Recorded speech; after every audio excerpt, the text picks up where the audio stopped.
home, and it doesn't matter. Yeah. Here we are, live and direct in the Nightlife Podcast. Party people, we're here live in Coral Gables. Dude, we've been thrown in the middle of the street for the first time, and I'm loving it. Yeah, it's kind of cool. I'm enjoying this.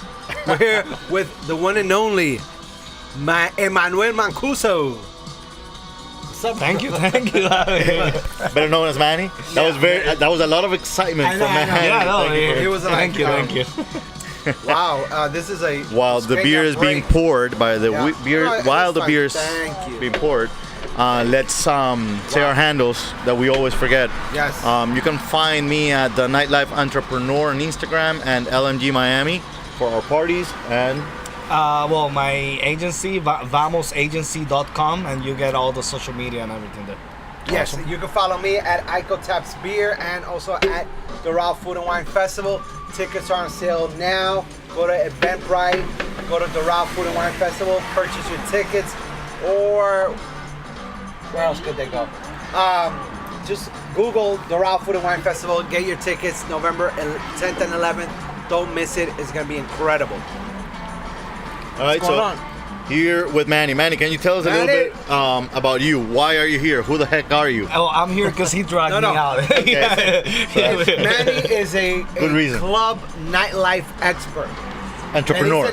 Entrepreneur. Le dicen el vampiro. AKA alcoholic He too. works at Vampire. night. He makes his money at night. It's good to interview a vampire while Halloween days, Yeah, are because coming. of Halloween. Damn, Halloween is coming up, so we need to. Should we do dress like up? Are we dressed? No, Of course we are. So stay tuned for the Halloween episode, and we're gonna dress up. I'm sorry if you lose me a little bit. I'm just following people walking down the street. I Not know. used to it. He's not used to it. He's like, yeah, and what else were you talking about? If anybody wants to see the reflex, you can see them walking Hey, by. thank you to Aromas El Peru, Coral Gables. We're here. Aromas El Peru is an amazing restaurant. Had great The ceviche. chef Javier is incredible, and he's going to join us at the Doral Food and Wine Festival. All right, so Manny, so tell everybody a little bit Thank about you, yourself. Cusco. How did you get into this industry? Where did you start, and where are you now? Well, I've been in the industry since 1999. I started at the closing times of Liquid Nightclub. Work at Level Nightclub with Jerry Kelly, who was my Shout out mentor. to Jerry Kelly. What's up, Jerry? What did you do back then? Well, it's funny. I started working in the liquor room. I was the stalking guy for the liquor room. Okay. That's how you started? So somebody I trusted started you. it. Yeah? Yeah. I was 17 and when you were supposed to be 21 to be in a liquor room. Okay. You There you go. didn't hear that here. Yeah, that's okay. I'm already 30 something. Right. Time flies. Very fast. And it was very interesting. I love how you say 17 with no problem, but 30 is at 30 something. I know. Oh yeah. I After gotta 40, make it. you don't even Good job. say the Good 4. job believe me. saying You know, I learned that from Michael 30 actually. something. The something is something. So you started in supposed to be liquor around rooms of 30. South Beach with Jerry Kelly. I worked with Jerry Kelly since the times of Level. Then from Level, wait, hold on. There's a lot going on here. Aromas El Peru, the best Peruvian. Sorry if we shut up a little bit. cuisine. Food is arriving. I have no idea what this is, but it looks amazing. What is that, Aiko? What is Very that? good. What did you order? So, explícanos. Pulpo al olivo. Pulpo al olivo. Cóctel de camarones. Cóctel de camarones. Conchita Conchitas a la a la parmesana.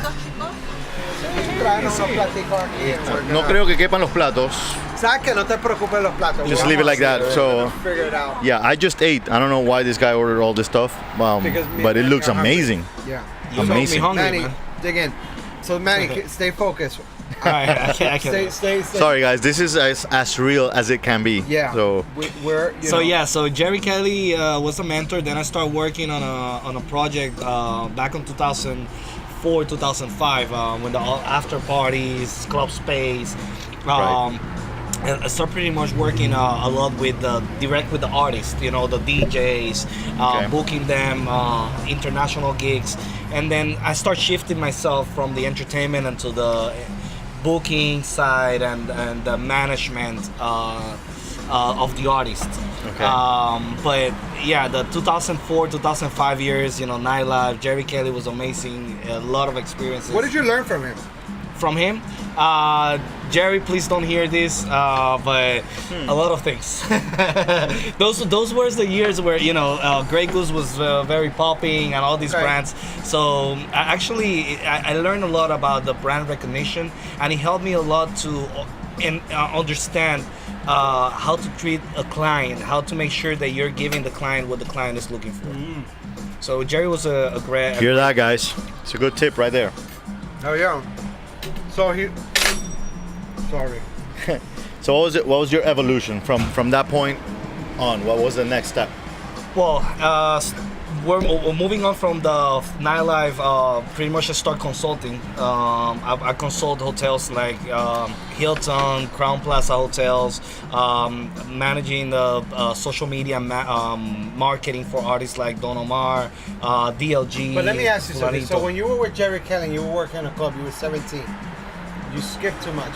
You went you went from the liquor room.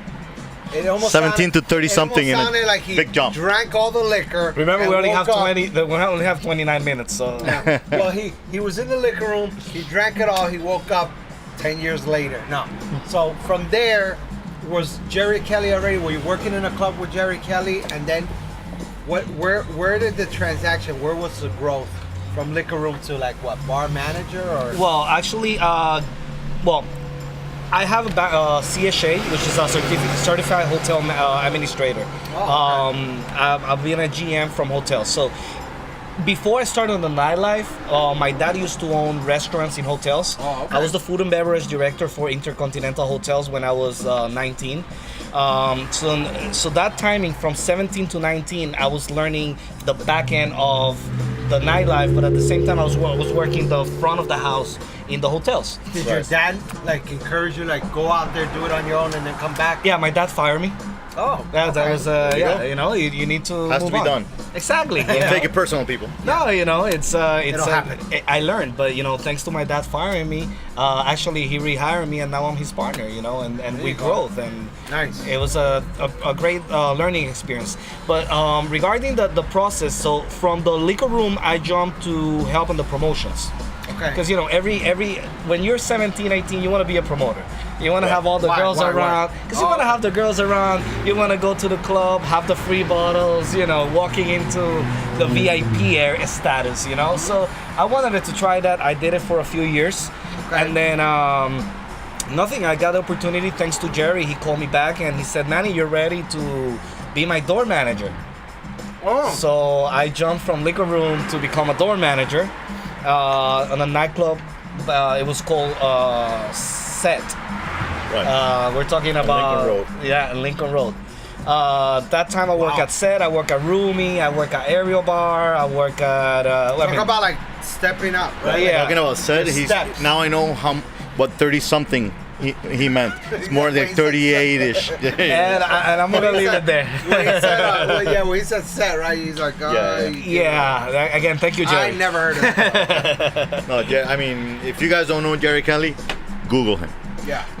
Exactly. Yeah. I mean, Well, done a lot. so I had an opportunity with the nightlife to now from being a promoter and a manager to actually become a consultant, because then back in the early 2000s, most of the real estate in Miami start getting very, very expensive for nightlife. So Jerry, together with Jonathan Cowan, the owner of the Shelbourne Hotel, Shout out to Jonathan. Jonathan, love you, brother. We had the opportunity to actually open the first nightclub inside a hotel, which was Shine at the Shelbourne. right. I mean, at this time there was no lift, there was no story, there was, the nightclubs were on the street.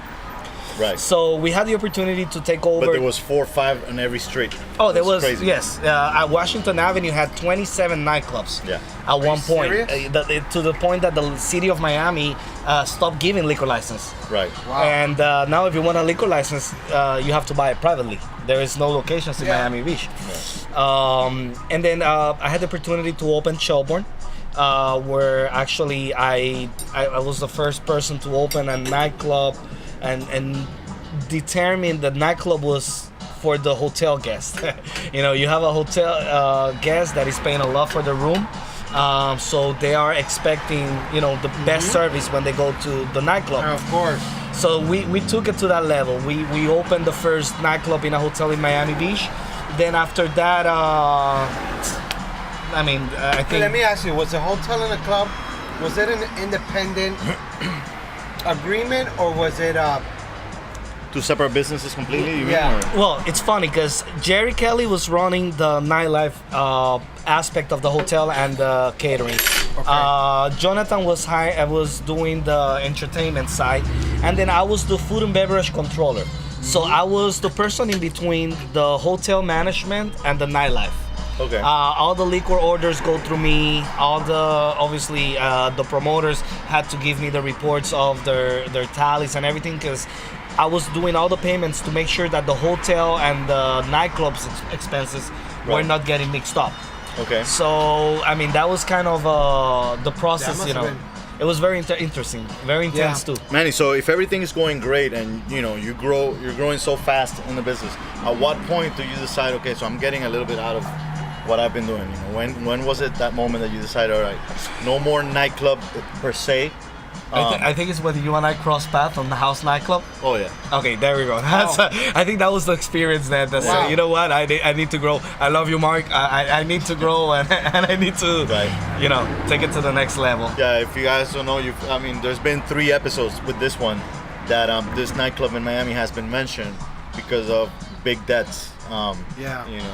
So they owe almost $100,000 to this table. Yeah, exactly. If you put us all together. Yes. So yeah, that's bad to hear and see, and yeah, it's crazy. That venue was actually offered to me a few days ago. We'll talk off camera. Okay. But then I had talk about it now. Okay. Yes. I said no. No problem. That's private. But Als Nightclub was actually, one of the good things I took out of Als Nightclub was actually how to manage I will try it now. Controlling the lose. When a club is losing money, it's very hard to make it successful. Especially when you're on fire. Als Nightclub actually gave me the experience of working with a successful nightclub that was losing money. Which you never see that. You normally see a successful club making money, and then clubs that they're on fire about to close down that they don't make money. This was a club that was making $15,000 to $50,000 a night. It was packed, VIP selling, but they were not making money. Every possible lesson on what not to do was being learned at Als Nightclub. Oh yeah. This is when Wynwood was just starting to get. Yeah, when Mark Lowe, the owner of Als Nightclub, one of the investors of Als Nightclub, came up with the idea. He was trying to open an entertainment district in Miami, Wynwood, because who lives here in Miami will know that we have 3 districts for party: South Beach, now Wynwood, which used to be downtown before, and then you got the outside. The Raw Food and Wine Festival party, people. Woo! And then you have the areas like Doral, Hialeah, that they have like independent, spread out nightclubs, everywhere around Miami. Yeah, for example, this area where we're at right now is called Coral Gables, which you see a lot of restaurants in this area, but you're not even allowed to use the word bar when you open a place. I know. Well, here, there's only one called The Bar. The Bar. But that's that's the it. grandfather into a liquor license. Right. But there's a couple now popping up in Miracle Mile. Opening up, but not, it's 2 a.m. You can't use the word bar, like I said. So it's a limited liquor license. You need to have 40% food, 60%. I think it's 40-60 if I don't mistake. Right. Okay. All right. So you get out of the nightclub business, and what do you next? I'm at the Doral Food and Wine Festival. Don't even jump there. That's the present. No, before we go there, let's talk about. I want to know what you learned. Like, give tips to those that are starting in the club business, or what are those mistakes in house that you learned? Like that, what you just said, that was kind of interesting. Hey people you owe. Hey people you owe. Maybe was that the main thing? That was the secondary thing. Right. I always pay people. I never had a problem. How does a club make money but not but it's under. Well, the club business is it's fake. It's a bluff. So in the club business, something people need to understand. When you have a club that has 20 VIP tables, those 20 VIP tables are really comp tables that they're giving. Obviously, you know, a club that has 25 tables in total, it's comping 20. They only have space for 5 tables to sell. So they obviously are going to ask you for $2,000, $3,000, $5,000 for those tables because the space is very limited. So obviously now we're talking about the big clubs like Live Story. They have a budget to bring an artist for $30,000, $40,000. They got to $100,000 just Thursday nights. So yeah, those budgets went way high. Well, right now, and I'm gonna give an example. Right now, I'm booking, and this happened in Houston. We had Bad Bunny in concert last week. Brandon Clinton, one of the promoters from Houston, called me that he wants Bad Bunny for a concert, for an after party from the concert, and I got $75,000 for just a walk through the club.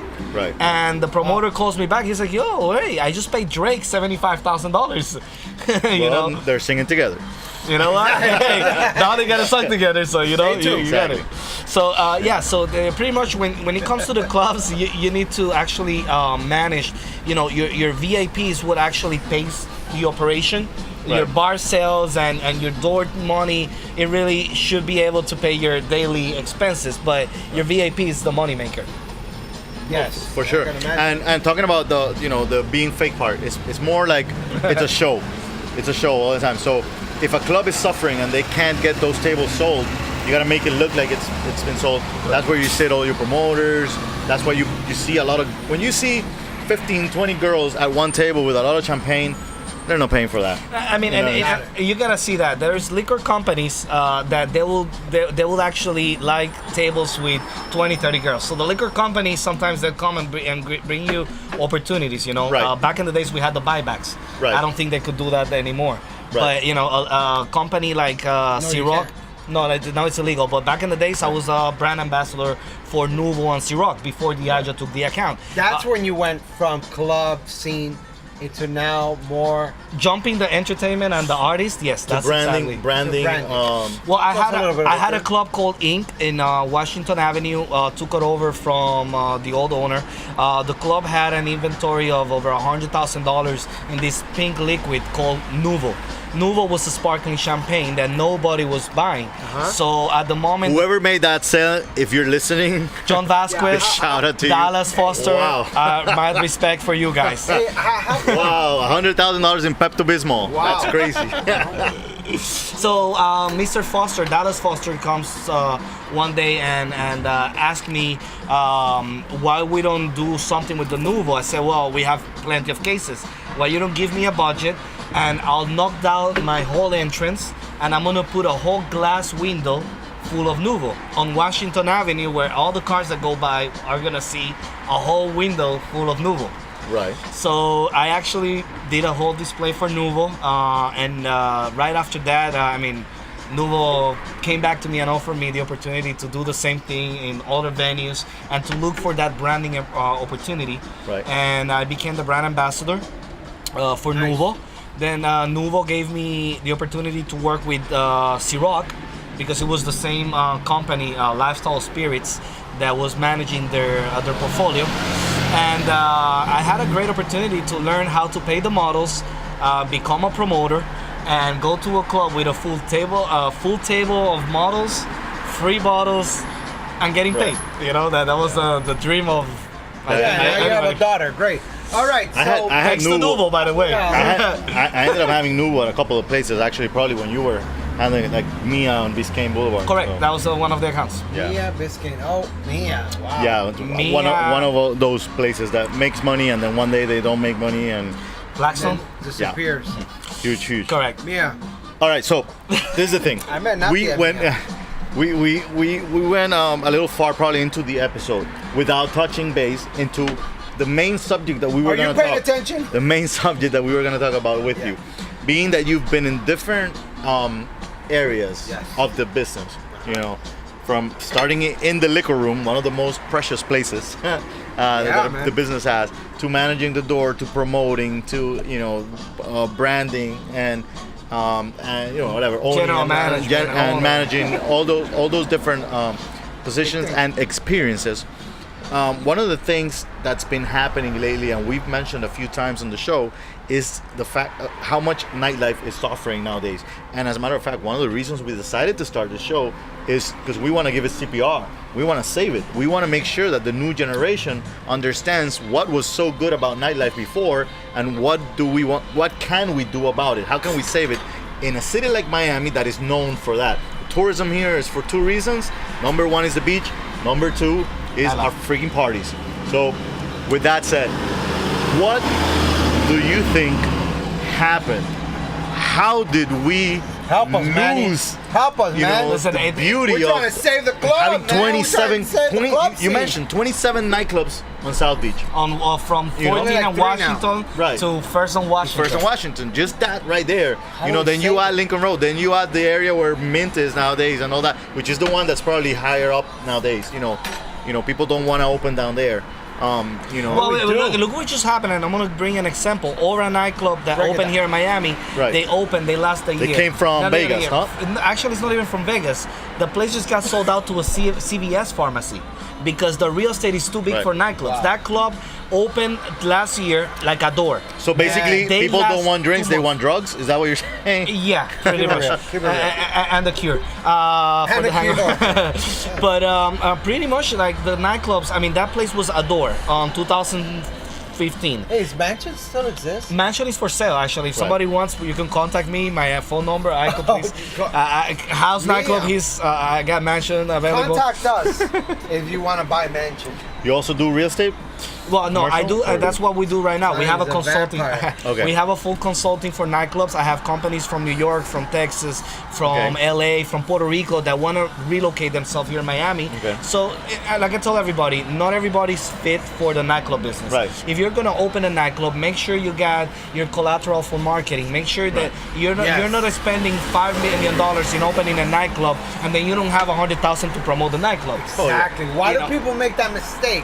That's the number one mistake that we have. They don't They- see it. they- People think, oh yeah, I'll spend money on that table that I see there that I can touch. It's a tangible asset, but I will not spend money on promotion. What is that? People will know I'm here because I open the doors I and was they will just in show a up. restaurant the other day It's not where that the way. owner was telling me that. He was like, I need all the support possible.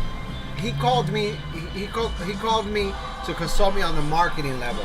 Right. And basically everything I told him, he didn't have the budget for it. And he kept going back to the fact that he spent $2 million on the restaurant. And I told him, how do you spend $2 million on the restaurant and you don't have $30,000 to promote, to Right. market? So that doesn't make sense. Right. Don't make that mistake, all right? If you're gonna open up a restaurant that costs $2 million, You need to have the $1.5 million, 10%. invest $1.5 million, and use $500,000 to promote your restaurant, year. because if not, it's not gonna make sense. It's And one of you're the gonna most end up important losing. things, by the What- way. But it has nothing to do with the main reason that Miami has been dying down.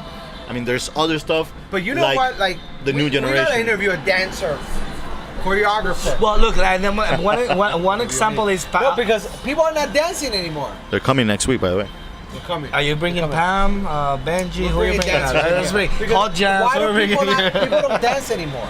That's what's Well, happening. this is also. well. Do you want to dance? You gonna Where do you go? go? To, you go to Mango's or you go to Space at you go to- 5 in the morning. or you go The to- locals don't want to go to Mango. Say that again? You go to They know Tucan. You can dance at El Tucan on Friday. You can dance at Blue Martini on Thursdays, and Parsec on Well, Saturday. they- well- but Hey, but also, you are staying out of the question. You're not answering the question. what's the question? Yeah, you're- What the fuck happened to the nightlife industry in a city like Miami?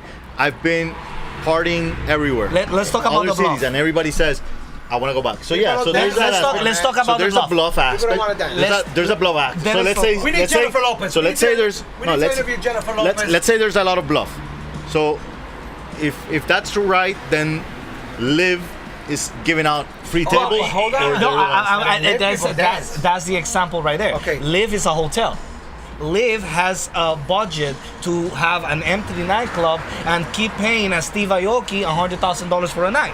Right. You understand? They Right. have rooms being sold. They got a Right. bar. By the way, when you talked about an empty nightclub, is the fact that you have normally you have an operation of 7 days in any business, or 5 days if you are Monday through Friday. But in this business, you operate Thursday, Friday, and Saturday usually. So That it's very also complicated when you have that much real estate closed, which we mentioned last week.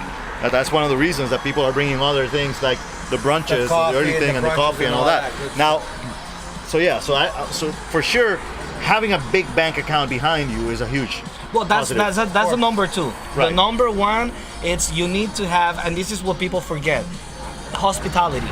We are in Miami. Miami receive fat, skinny, black, white, Chinese, Latin. I mean, it's a Indian, it's a melting pot. So being a melting pot, when you go to the door in a club and the door guy is turning you around because you're not the feet for the club. Oh, you don't have a six-pack.